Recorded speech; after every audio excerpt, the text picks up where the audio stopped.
ఆడవాళ్లకు ఎముకలు మరి కీళ్ళ ప్రాబ్లమ్స్ చాలా ఎక్కువగా ఉంటున్నాయి. మగవాళ్ళతో కంపేర్ చేస్తే 200% ఎక్కువగా ఈ ప్రాబ్లమ్స్ ఉంటున్నాయి. వీటికి చాలా కారణాలు ఉన్నాయి. మొట్టమొదటిగా మన దేశంలో ఆడవాళ్ళు వాళ్ళ కుటుంబం చూసుకుంటా ఉంటారు. ఆ కారణాల వల్ల తన సొంత హెల్త్ నెగ్లెక్ట్ చేసుకోవడం, అంటే లేట్ గా ఫుడ్ తీసుకోవడము, సరైన స్ట్రాంగ్ ఫుడ్ తీసుకోకపోవడము, వీటి వల్ల ఆహారంలో ప్రోటీన్స్ కానీ వైటమిన్స్ కానీ మినరల్స్ కానీ చాలా తక్కువగా ఉంటున్నాయి. ఇది ఒక మేజర్ కారణం.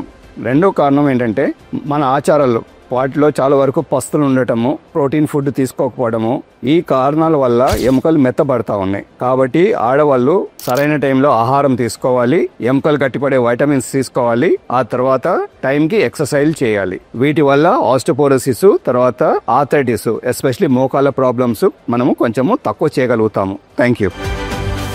Like, comment and subscribe for more health updates.